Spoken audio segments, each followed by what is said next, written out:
آج میرا نکاح تھا، میں دلہن بنی بیٹھی تھی۔ میں تو ویسے بھی بہت حسین تھی، مگر آج اور بھی خوبصورت لگ رہی تھی۔ سبھی کہہ رہے تھے، مگر میرا دل تڑپ رہا تھا کہ یہ کیسے ہو گیا تھا، ایسے نہیں ہونا چاہیے تھا۔ میں بہت خوفزدہ تھی۔ آج تک اپنے جس دیور سے میری بہت دوستی تھی، جسے میں اپنا بچہ سمجھتی تھی، آج وہی میرا شوہر کیسے بن گیا، میں اس کا سامنا کیسے کروں گی؟ تھوڑی دیر بعد دروازہ کھلا، میں اپنے آپ میں ہی سمٹ گئی۔ وہ اندر آ گیا تھا، وہ میرے پاس بیٹھا، میرے ہاتھوں میں کپ کپاہٹ ہو رہی تھی۔ سارم نے میرا نام پکارا تو میں سسک گئی۔ آج تک وہ مجھے رابیل بھابی کہتا تھا اور آج صرف رابیل کہہ رہا تھا۔ مجھے بہت برا لگا۔ میں اٹھ کر واش روم جانے لگی کہ اس نے میرا ہاتھ پکڑ لیا۔ رابیل میری بات سنے۔ وہ بہت پریشان تھا۔ میں نے اس کی بات نہیں سنی اور اسے برا بلا کہنا شروع کر دیا۔ وہ مجھے سمجھانے لگا، مگر میرے اندر جیسے ایک آگ سی لگی ہوئی تھی۔ میں نے اپنی سرخ چوڑیاں اتار دی، اپنا دوپٹہ اتار پھینکا جو کہ لال رنگ کا تھا۔ مجھے سارم بے حد برا لگ رہا تھا۔ مجھے سارم سے گھن آ رہی تھی۔ میں نے اس سے کہا کہ وہ میرے کمرے سے نکل جائے۔ تبھی وہ مجھے سمجھانے لگا کہ امی ابو کیا کہیں گے، مگر میں کچھ نہیں سننا چاہتی تھی۔ مجھ پر یہ بندھن زبردستی باندھا گیا تھا۔ وہ افسوس سے مجھے دیکھتا کمرے سے نکل گیا۔ میری پہلی شادی دھوم دھام سے ہوئی تھی۔ احمد نے مجھے ایک شادی میں دیکھا تھا اور وہ میرے دیوانے ہو گئے تھے۔ پھر تو ان کے ماں باپ نے میرے گھر کی دہلیز پکڑ لی۔ روز آتے تھے کہ رابیل کا رشتہ ہمیں دے دیں۔ گھر والوں نے یہ رشتہ قبول کر لیا تھا۔ چھٹ منگنی پٹ بیاہ ہو گیا۔ میں بہت خوش تھی۔ احمد کا پیار، ان کی محبت مجھ سے سنبھالے نہیں سنبھلتی تھی۔ جتنی محبت وہ مجھ سے کرتے تھے، اس سے زیادہ میں ان سے کرنے لگی۔ گھر میں آنٹی اور میرا چھوٹا دیور سارم سبھی ایک ساتھ رہتے تھے، جبکہ میری نند طیبہ کی شادی ہو گئی تھی۔ وہ احمد سے بڑی تھی۔ میری ساس مجھ سے بہت محبت کرتی تھی۔ میں بھی ہر ممکن ان کی خدمت کرتی اور سارم تو جیسے میرے لیے کسی بچے کی مانند تھا۔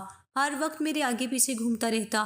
بھابی آپ بہت اچھی ہیں۔ وہ میرا دوپٹہ چومتا، میں اسے گلے سے لگا لیتی۔ جب بھی سارم کو کوئی کام ہوتا وہ مجھ سے کہتا، میں اس کی ہر ضرورت کا خیال رکھتی۔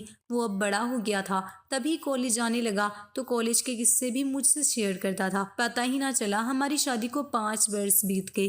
ایک دن میری طبیعت اچانک خراب ہو گئی۔ کچن میں کھانا بناتے ہوئے میں چکرا کر گر پڑی۔ سبھی کو بلایا۔ سارم جو پانی پینے آیا تھا اس نے مجھے اٹھایا اور مجھے میرے کمرے تک لایا۔ میری ساس آئی اور ان دونوں نے مجھے کمرے میں لٹا دیا۔ سارم نے احمد کو کال کی کہ بھائی بھابھی بے ہوش ہو گئی ہیں، آپ جلدی سے آ جائیں۔ میری ساس مجھ پر دم کرنے لگی، پانی کے چھینٹے مارنے لگی، تب جا کر مجھے ہوش آیا۔ تب تک احمد بھی ڈاکٹر کو لے کر آ گئے تھے۔ چیک اپ کرنے کے بعد ڈاکٹر نے بتایا کہ میں امید سے ہوں۔ احمد کی خوشی کا ٹھکانہ نہیں تھا۔ میری ساس اور سسر بھی بے حد خوش تھے اور سارم تو خوشی سے پاگل ہو رہا تھا۔ وہ چچا بننے لگا تھا۔ مجھے شرم آ رہی تھی، مگر پھر بھی میں بہت خوش تھی۔ اب مجھے گھر کا کوئی کام نہیں کرنے دیا جا رہا تھا۔ احمد نے ماسی کا بندوبست کر دیا۔ ٹھیک 9 ماہ بعد عفان میری گود میں آ گیا۔ پھر تو سب گھر والے اس کے دیوانے ہو گئے۔ سارم سارا دن اسے اٹھائے پھرتا تھا۔ وہ چچا بھتیجا سارا دن ادھم مچائے رکھتے تھے۔ میرے تو ہاتھ پیر پھول جاتے تھے، مگر جب عفان رونا شروع کرتا تھا تو سارم منٹوں میں اس کو چپ کرواتا۔ عفان احمد سے بھی زیادہ سارم کا دیوانہ تھا، کیونکہ احمد کا وقت زیادہ تر گھر سے باہر گزرتا۔ وہ جب گھر آتے تو زیادہ تر تھکے ہوئے ہوتے۔ ان کے آنے تک عفان بھی سو چکا تھا۔ اب عفان 1 سال کا ہو چکا تھا۔ میں پھر سے پریگننٹ تھی۔ مجھے خبر ہی نہ ہوئی۔ میں پریشان تھی کیونکہ عفان ابھی چھوٹا تھا۔ وہ امی ابو اور سارم کے ساتھ خوش رہتا تھا۔ احمد کے سنبھالنے پر میں کچھ نارمل ہوئی۔ ابھی مجھے 6واں مہینہ چل رہا تھا۔ احمد اپنے کسی کلائنٹ سے ملنے بلوچستان کے شہر گئے ہوئے تھے، تربت گئے ہوئے تھے۔ مجھے بہت ڈر لگ رہا تھا کیونکہ وہاں کے حالات ٹھیک نہیں تھے۔ مجھے احمد نے بہت تسلی دی کہ جب تک تمہاری محبت میرے ساتھ ہے مجھے کچھ نہیں ہوگا۔ وہ مجھے اپنا اور بچوں کا خیال رکھنے کا کہہ کر چلے گئے۔ انہیں گئے ہوئے 2 دن ہو گئے تھے۔ ان سے بس ایک بار فون پر بات ہوئی تھی۔ ایک دن ہم سب لاؤنج میں بیٹھے ٹی وی دیکھ رہے تھے۔ میرے سسر اس وقت خبریں سنتے تھے۔ تبھی یہ خبر چلنی شروع ہو گئی کہ بلوچستان سے جانے والی بس کو ڈاکوؤں نے گھیر لیا اور مسافر جو کراچی سے اور دوسرے شہروں سے آئے تھے سب کو شہید کر دیا۔ یہ خبر سنتے ہی ہم پریشان ہو گئے۔ میں نے جلدی سے احمد کو فون ملایا، مگر رنگ جا رہی تھی، کوئی اٹھا نہیں رہا تھا۔ ہم لوگ بہت پریشان تھے اور آنٹی روئے جا رہی تھی۔ سب لوگ دعائیں کر رہے تھے۔ میں پاگلوں کی طرح بس کال کیے جا رہی تھی۔ جب تک رنگ جا رہی تھی میری آس بندھی ہوئی تھی۔ آنٹی کیا ہو گیا ہے آپ سب کو؟ احمد کو کچھ نہیں ہوگا، وہ ٹھیک ہوں گے۔ میں انہیں چپ کرواتے کرواتے تھک چکی تھی کیونکہ میرا یقین تھا کہ انہیں کچھ نہیں ہوگا۔ ایک ہفتہ گزر گیا، سب لوگ میرے گھر میں جمع تھے، میری چوڑیاں توڑ دی گئی تھی، میرے زیور اتار لیے گئے تھے، میں ایک زندہ لاش کی طرح بیٹھی تھی۔ میرا یقین یہ لوگ توڑ رہے تھے، مجھے بیوہ کہہ رہے تھے۔ مجھے یقین نہیں آ رہا تھا احمد کے فون پر اب رنگ نہیں جاتی تھی، شاید مسلسل فون بجنے سے بیٹری ختم ہو گئی تھی۔ اب تک کوئی اتا پتہ نہیں تھا، ان کو مردہ قرار دے دیا گیا تھا۔ میں عدت میں تھی، جب تک میری ڈیلیوری نہیں ہوئی تھی مجھے عدت میں رہنا تھا۔ عفان کو سارم سنبھالتا تھا، میں اپنے کمرے میں پڑی رہتی تھی۔ وقت گزرتا گیا، کیونکہ وقت گزر ہی جاتا ہے، کسی کے لیے رکتا نہیں ہے۔ میری گود میں ننھی سے شہزادی آ چکی تھی۔ رامین بالکل میری جیسی تھی، جبکہ عفان اپنے والد پر گیا تھا۔ میں دونوں کو گود میں لے کر رو پڑی۔ میری بچی کیا نصیب لکھوا کر لائی تھی، اس کے دنیا میں آنے سے پہلے ہی اس کے سر سے باپ کا سایہ چھن گیا تھا۔ آج میں اپنے سارے آنسو بہا رہی تھی، میرے ہاتھ سے رامین کو لے لیا۔ سارم نے کہا، مت کریں بھابھی، میری گڑیا کو کچھ مت کہیں۔ وہ بھی رو رہا تھا۔ سارم، تمہارے بھائی کو بولا تھا میں نے، لیکن انہوں نے میری ایک نہیں سنی۔ میں روتے روتے بے ہوش ہو گئی۔ ایک ہفتہ مجھے ہسپتال میں رہنا پڑا، میری ساری طاقتیں دم توڑ رہی تھی۔ سمجھ میں نہیں آ رہا تھا کہ میں کیا کروں اور کہاں جاؤں۔ احمد کے بنا اتنی لمبی زندگی میں کیسے گزاروں گی؟ جیسے جیسے وقت گزرتا گیا، لوگوں کی باتیں سننے میں آ رہی تھی کہ ایسی زندگی اکیلے کیسے گزارے گی؟ ارے کوئی اس کی شادی کیوں نہیں کرتا؟ اتنی خوبصورت اور کم عمر ہے۔ تبھی میرے ماں باپ یہ بات سوچنے پر مجبور ہو گئے۔ میرے بھائیوں کو بھی یہی خیال ستا رہا تھا کہ میں بھری جوانی میں بیوہ ہو گئی ہوں۔ ایک دن امی آئی اور کہا، رابیل اب اپنے گھر چلو، یہاں کیا کرو گی؟ کیا مطلب امی، یہ میرا گھر ہے، میں یہاں سے کہاں جاؤں گی؟ میں بہت غصے میں تھی۔ میں نے اپنی ساس کو بھی کہا کہ کیا یہ میرا گھر نہیں ہے، تو وہ رو رو کر بے ہوش ہو گئی۔ میں نے اپنی ماں کو بہت کچھ سنا کر واپس بھیج دیا، کیونکہ مجھے ڈر لگ رہا تھا کہ کہیں میرے ماں باپ میری دوسری شادی نہ کر دیں۔ میرے ساس سسر بھی بہت پریشان تھے۔ میری ساس بیمار رہنے لگی۔ آنٹی بچوں سے جدا نہیں ہونا چاہتی تھی اور نہ ہی میں بچوں سے جدا ہونا چاہتی تھی۔ مجھے نہیں معلوم تھا کہ ان کے دل میں کیا چل رہا ہے۔ وہ دن بدن بیمار ہوتی جا رہی تھی۔ ایک دن وہ میری امی ابو کے پاس گئی اور ان سے کہا کہ رابیل کی شادی سارم سے کرتے ہیں۔ امی ابو بھی مان گئے۔ سارم مجھ سے بہت چھوٹا تھا، مگر پھر بھی وہ راضی ہو گیا۔ مجھے تو یقین نہیں آ رہا تھا کہ کوئی کیسے میری قسمت کا فیصلہ اتنی آسانی سے کر سکتا ہے۔ مجھے سارم سے بات کرنے کا موقع نہیں دیا گیا۔ اچانک ایک دن میرے کمرے میں انکل آئے، ہاتھ جوڑ کر التجا کی کہ مان جاؤ، میرا جوان بیٹا چلا گیا ہے، اس کی نشانی یہ بچے ہیں، ان کو ہم سے جدا نہ کرو۔ انکل درد سے رو رہے تھے۔ میں آپ لوگوں کو چھوڑ کر کہیں نہیں جاؤں گی ابو، مگر میں یہ شادی بھی نہیں کروں گی۔ لیکن انکل بہت رو رہے تھے۔ وہ کبھی میرے سامنے ہاتھ جوڑتے تو کبھی پیر پکڑتے۔ مجھ سے ان کی حالت دیکھی نہیں جا رہی تھی۔ میں مجبور ہو گئی۔ وہ چلے گئے اور میں سسکتی رہ گئی اور ان کے سامنے حامی بھر لی۔ وہ تو چلے گئے اور میں رات بھر سسکتی رہی۔ اور آج میرا دیور میرا شوہر بنا بیٹھا تھا۔ کپڑے تبدیل کیے اور نیند کی گولی کھا کر سونے کی کوشش کی، مگر نیند کہاں آنی تھی۔ میں اپنے کمرے میں نہیں تھی، میں سارم کے کمرے میں موجود تھی، مگر وہ شاید میرے بچوں کے کمرے میں تھا۔ ویسے بھی وہ زیادہ وقت انہی کے ساتھ گزارتا تھا۔ صبح ہونے لگی تو سارم میرے کمرے میں آیا۔ مجھے بہت برا لگا کہ اس کی ہمت کیسے ہوئی میرے ساتھ ایک ہی کمرے میں رہنے کی۔ تبھی میں اٹھی اور باہر نکل آئی، بچوں کے کمرے میں آ گئی۔ میں نے تو سارم سے بات کرنا بھی چھوڑ دیا تھا۔ وہ خود مجھ سے بات کرنے کی کوشش کرتا۔ ایک دن وہ میرے ساتھ میرے کمرے میں تھا، تبھی اس نے مجھے پکارا کہ مجھے آپ سے بات کرنی ہے، مگر مجھے تم سے کوئی بات نہیں کرنی ہے۔ لیکن اس نے پھر بھی بتایا کہ وہ بھی مجبور ہو گیا تھا، جیسے مجھے مجبور کیا گیا تھا۔ اس نے بھی اپنے بچوں کے لیے قربانی دی ہے، کیونکہ وہ انہیں کسی اور کے حوالے نہیں کر سکتا تھا۔ اس نے بتایا کہ اگر وہ راضی نہ ہوتا تو پھر میری شادی کسی اور سے کر دی جاتی، مگر عفان اور رامین کو ان کے باپ کا پیار صرف وہی دے سکتا تھا۔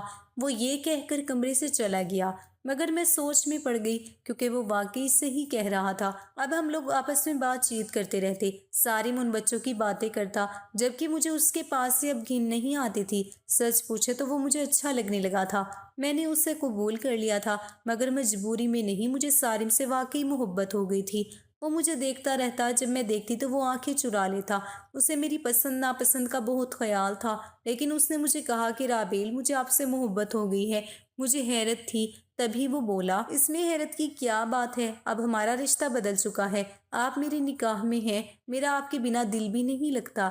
اس نے میرا ہاتھ پکڑا تو میں چپ ہو گئی۔ اس نے اپنی محبت کا اظہار کیا تھا تو میں نے بھی برف کی دیوار ہمارے بیچ سے ہٹانی تھی۔ اب ہم دونوں ایک ہو چکے تھے۔ سارم میرا بہت خیال رکھتا تھا، میرے اٹھنے سے پہلے ہی میرے لیے چائے بنا کر رکھتا۔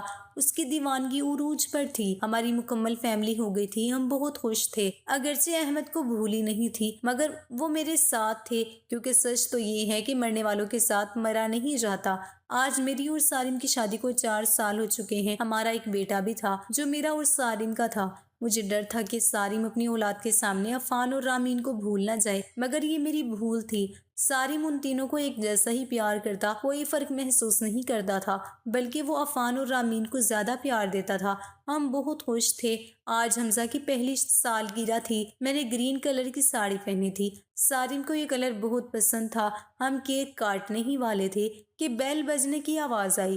میں نے سارم سے کہا کہ آپ بیٹھے، میں دیکھتی ہوں۔ جب میں نے دروازہ کھولا تو حیران رہ گئی۔ میرے سامنے احمد کھڑے تھے۔ وہ مجھے دیکھ کر خوشی سے مسکرا رہے تھے، مگر میری مسکراہٹ غائب ہو چکی تھی۔ سارم پیچھے سے آوازیں دے رہے تھے۔ جب وہ آگے آئے تو وہ بھی حیران رہ گئے۔ میری تو آواز ہی نہیں نکل رہی تھی، مگر سارم نے خوشی سے بھائی کو پکارا اور پھر ان کے گلے لگ گیا۔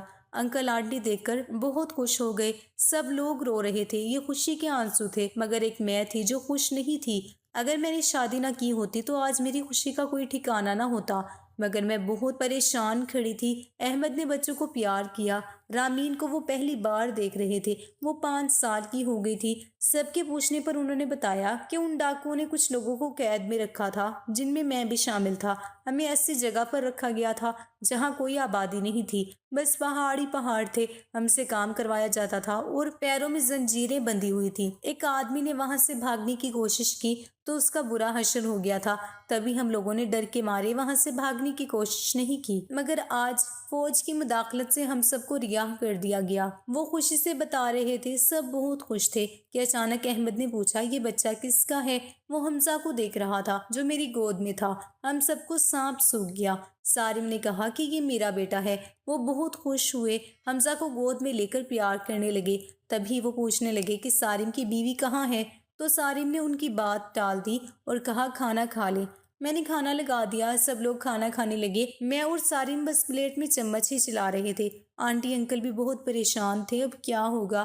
میں نے ڈرتے ہوئے پوچھا، بیٹا گھبراؤ مت، ابھی ان کو آرام کرنے دو، صبح بات کریں گے۔ وہ مجھے اپنی بیوی سمجھتے ہیں، میرے بغیر کمرے میں نہیں جائیں گے۔ میں نے انہیں سمجھایا، تب سارم نے اپنا سر پکڑ لیا۔ مجھے ان کو سب کچھ بتانا ہوگا، مجھ میں ان کا سامنا کرنے کی ہمت نہیں ہے۔ اندر سے باتوں کی آوازیں آ رہی تھی۔ کچھ دیر بعد آوازیں بلند ہونے لگی، تم ایسا کیسے کر سکتے ہو؟ وہ چلانے لگے۔ بھائی میری بات کو سمجھنے کی کوشش کریں۔ سارم سمجھا رہا تھا پر وہ کچھ سن نہیں رہے تھے۔ احمد سخت غم و غصے کی حالت میں تھے۔